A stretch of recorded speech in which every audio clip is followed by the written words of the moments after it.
92 and 96 with the popularity of Bill Clinton and basically the Republicans running scared, why they went to that. And second, do you think, we talk about him stealing the Ohio election, but didn't he really kind of steal the fabric of the United States for the next 25 years because of the two Supreme Court nominees? Sure. I mean, that's a key question as to what's going to happen there. And I think it actually goes back probably a little farther, and I've written about this as well, in 1987 with the war on drugs. Right? The only reason the Democrats write off the South is because of an unconscionable war on drugs with the fifth degree felony drug corruption charge.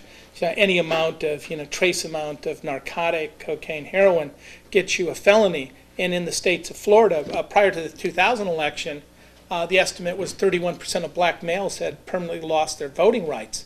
In Florida and Alabama and Mississippi had similar very high figures.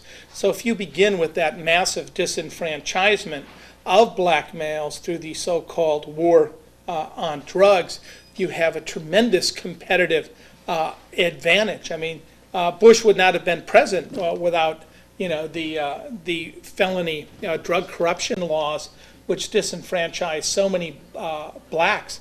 I mean, it's like the old grandfather clause and the literacy test and the poll tax. I mean, so they've been thinking for a long time. I'm not talking about more of the fear because Clinton was such a powerful president. Yeah, the first black president, and well, he was just so powerful. I wonder if that's what really put a fear into the Republican Party, that win at all costs, whether it's right or wrong. Well, I think that comes particularly from Karl Rove. Is that, and if you look at Bush's brain and the other biographies, what's really odd is that Rove comes to power under a similar manner when he wins the president of the Young Republicans and comes to attention of the RNC chair, George Herbert Walker Bush. Is that right? Absolute chaos at the convention. Nobody knows who's credentialed. Out of the chaos, Rove emerges. So I think is that these technologies have been out there for a while. They've been used sporadically on one side or the other. The potential has been there. I think Karl Rove realized is that, he realizes that there's certain ways to spin things and that how you can accept what appears to be the blatant theft of an election. Let me give you the Matoski explanation, which matches perfectly with Rove's original explanation. What Rove spun was that what you had in the southwestern counties, 3 counties gave Bush his entire margin of victory, Claremont, Butler, and Warren, where he got over 138,000 votes.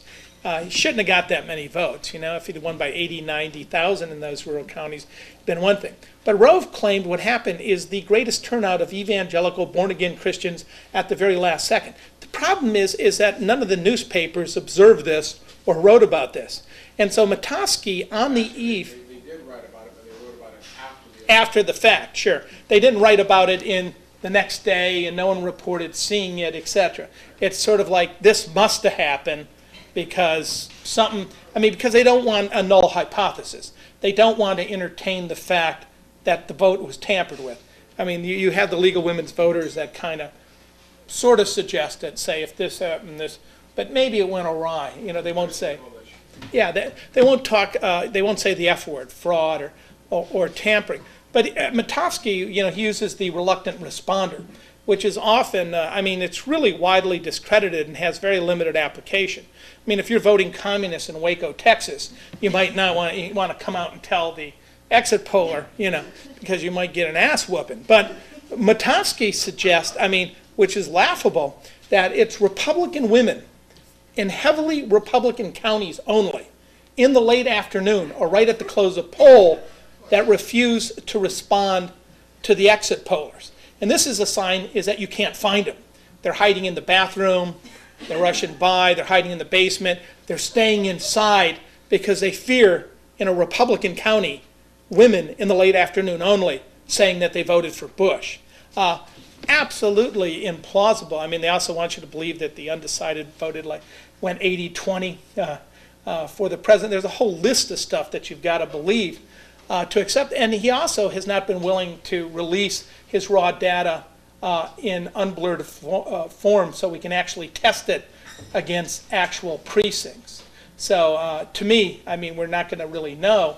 I don't think it happened. I think it's brilliant Rove spin, and I think that what is happening in the Supreme Court could in fact, and I think that is the key battle that people who are worried about the future of this country. I mean, if I was Bush, I would immediately nominate Gonzalez to take the pressure off New Orleans and fight that battle. You know, is that you can fight many front wars with this type of scenario because his polls are at its lowest point.